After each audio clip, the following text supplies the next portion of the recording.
Hello everyone, this is Jay from Boulder Creek Railroad, and today I'm just going to be doing an overview of my current railroad. I felt like it's about time that I do a little bit of a video log for myself so I can have some memories of this railroad that I built over the course of 10 years. The main reason why I'm doing this is because this is kind of a big announcement, but I am going to be dismantling this layout and building a new one in a different place.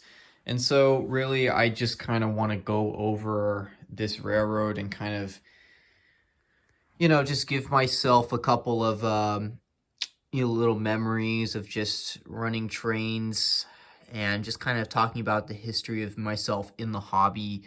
Um, because I just want to make sure I have memories of this layout because it's not going to be here for much longer. So we'll kind of just start off here. So I got into the hobby when I was really little. I got a couple of HO scale train sets, and I have them on display up here. I never really run them anymore, but I started off with you can see it back there. There's a Union Pacific F unit and a couple passenger cars. And I basically had a little bit of a circle of track. And then later I got this Pennsylvania Railroad train set with the locomotive there and the flat car and the two older 1800s passenger cars. And I just had like a little oval in my bedroom. And I never really had the opportunity to have a layout because my room was very small at the time. And so I used to take it to my buddy's house. A buddy from elementary school also was in the trains, and he had a 4x8 HO scale layout. And so I used to take it down there and kind of just run my stuff, bring over a set or two, and just kind of run trains on his layout. Over the years, I kind of just picked up HO scale stuff. The Southern Pacific stuff there, and the freight cars and the caboose there. That's from my cousin. I got the Bachmann Union Pacific train set, and he got an Athearn Blue Box train set. And then the Santa Fe diesel, I think it's a GP40 in the back there, maybe GP30, was a lifelike train from my aunt that she found in her attic. So I just picked those up over the years. But when I moved to my new house, I wanted to have a layout in my room because I knew I had space for one. But HO scale was still way too big for my room. So that Christmas, my family kind of banded together and decided to buy me a N scale train set. And so I ended up with a little bit of a small little engine here. I have the shell on hand because I'm currently working on the mechanism, but this little Bachmann, I think it's called Thunder Valley train set, had this little GP40 in there, a couple of small freight cars, and I got a little bridge and a couple other pieces of Bachmann Easy Track and a gift certificate to my local hobby shop. And my grandfather, his gift to me was this table here, this really small table, and I got to build my first small little layout. And what it was a really small oval that just went around. I had a little switch right there and right there that went around for an inside loop, just a small one. And I had a grass mat and a little bit of some foam mountain work that I built back there, a toy airport, a bunch of HO scale paper buildings that I built. And it was really just like, a kid's train set, really. And I just kept at it. I bought myself a Kato Genesis and a couple of various Amtrak passenger cars, which had no sense of existing. They were random pieces that really honestly did not match at all. And I just started from there. And I basically, over the course of 10 years, I have built it up into this, which is a not completed but a layout that I absolutely love to death. So we'll start off at the newest section of the layout, which is right here. And this is the section that I call Cruise, or Cruise, California. It's supposed to be based around sort of Santa Cruz, or sort of that idea of coastal railroad town-esque, foresty, I don't know, just layout, I guess. That was kind of the idea for it. It doesn't really show that. And I mean, really, it was the idea for it was I wanted to have a modern town because I wanted to have a facility here to run trains in a modern setting. Because kind of the history or sort of fake lore I made for my railroad was that it was a old Santa Fe branch line. This was their servicing facility that they used up until the 40s. It was then shut down when the BNSF, when the Santa Fe and BN merger happened and created the BNSF. The line was shut down, but a small privateer reopened the line up for tourist and local freight service for the lumber mill over here. And that's kind of what happened here. And it does kind of have that modern feel. The town over here has a bunch of 3D printed flats, a couple 3D printed vehicles, a 3D printed In-N-Out burger, a little railroad park, which I never finished, and just other various pieces of railroad junk.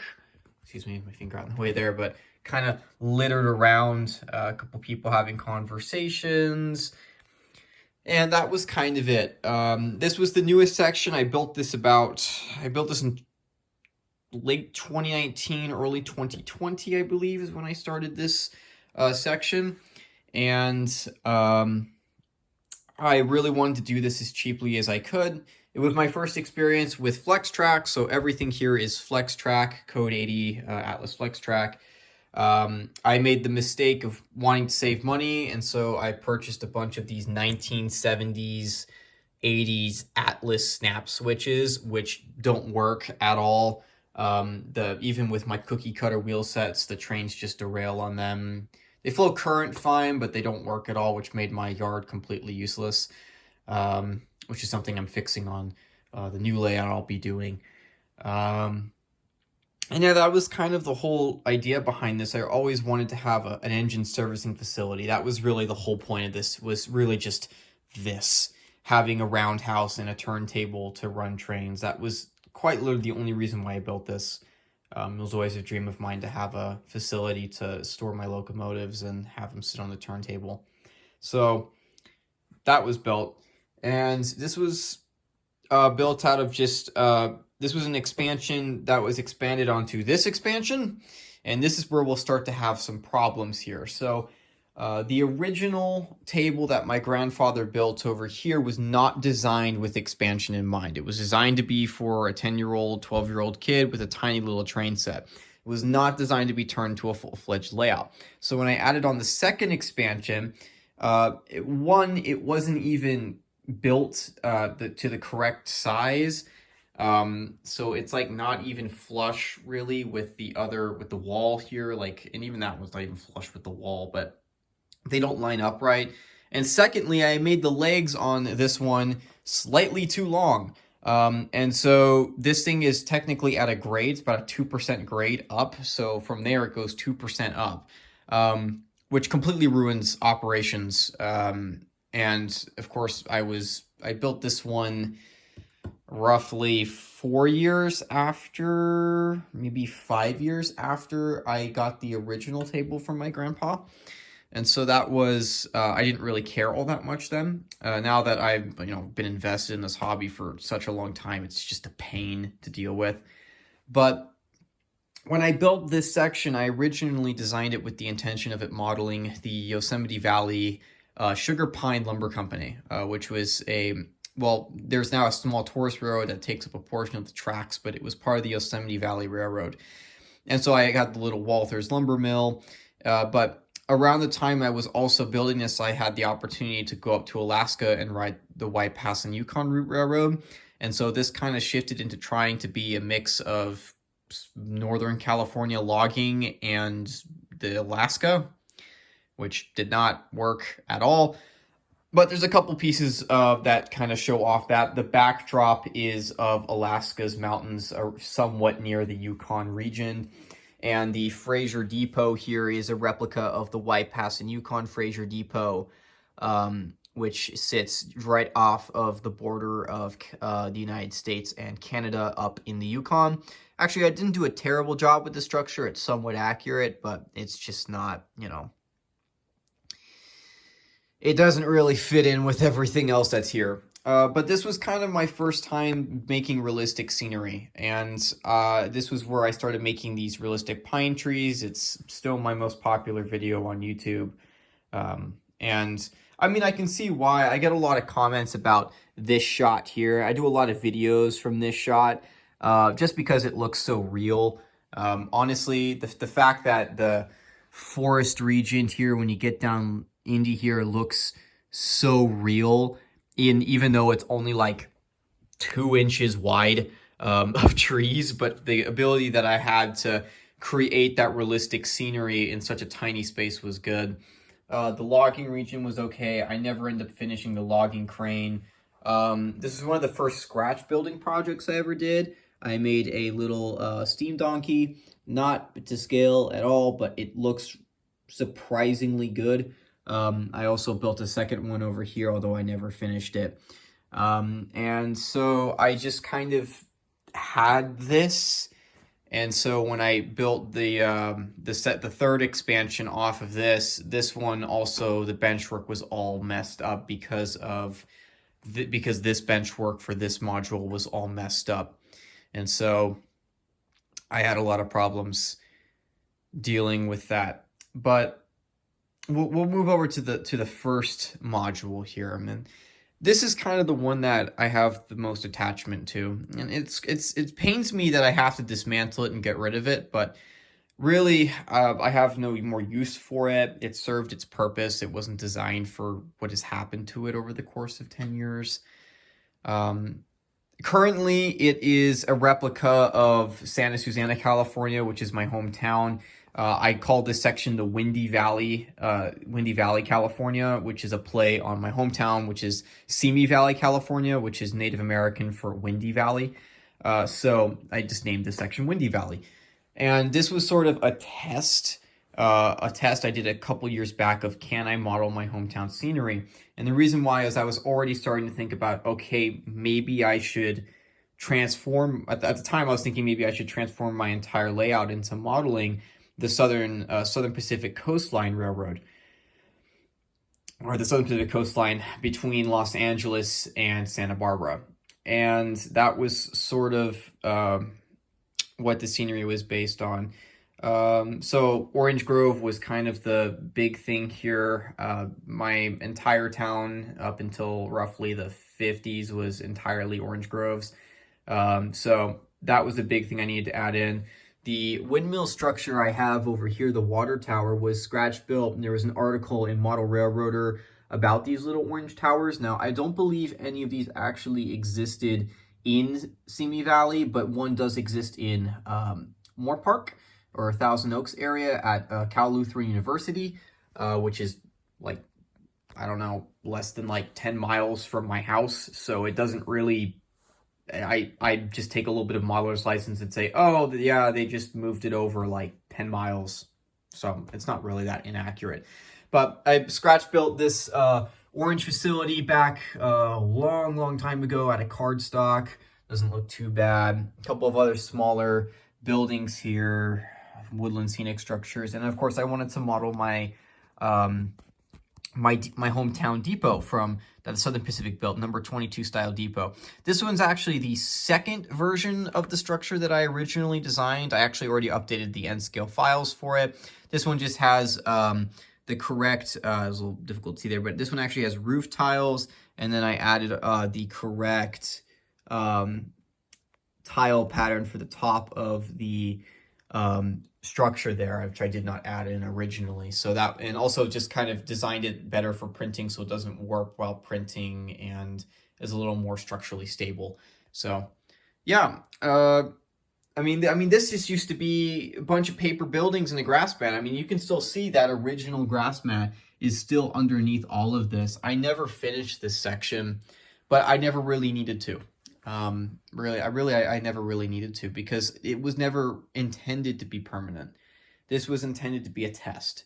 And of course, recently I made that video on how to model Southern California scenery again, where I took the elements of how I did the scenery here and updated them even more to be more accurate with static grass and better scenery. I moved the cows from the little cattle pen I had over here onto this module, but you know, it's just makes it look nice for the thumbnail, you know. But yeah, and I'm so glad that I had the opportunity to build this layout. I mean, 10 years of constant joy, it's been a constant in my life, a constant in this room, and something that I will never forget.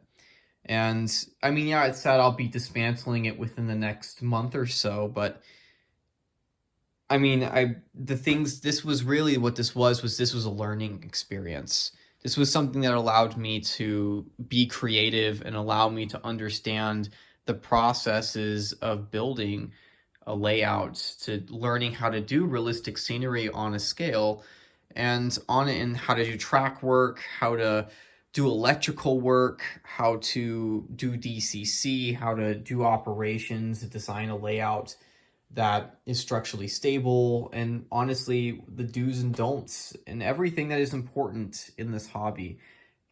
And I'm glad that I had the opportunity to have this. So as for the new layout, this is kind of the official announcement of, yeah, this is all going away to make way for a new layout. And so I have a video in the works, which will come out as soon as I get the go-ahead that all of this is going to go. Once I learn that it's time to dismantle this layout, that video will be posted that Wednesday, or at some point within the next couple of days. At just following that that official go-ahead. I just have to make sure some equipment gets moved out of that room, so I have the opportunity to kind of sit there and move everything. And that video will go over the track plan, basically what the theme's gonna be, basically some of the basic information that I can give off the bat. And that entire new layout is going to become a new video series where I will be going through the process of how to build your first model railroad. Now, of course, it's my second model railroad, but this will be a good go-ahead video of just kind of how to build a model railroad using the skills I have learned over the course of all these years. So that about covers it. Sorry this video didn't get released a bit earlier today because I've just been fairly busy prepping for other big events in my life, but I'm glad I got to post this video and let you all see this layout overview, even if it is me just holding an iPhone and having an extremely shaky camera because I don't have professional filming equipment. But thank you for watching. I hope you enjoyed. Stay tuned for the new layout updates, as well as the 3D printed Southern Pacific flat car project I'm working on. And I hope to see you all soon. I hope you enjoyed, and happy railroading.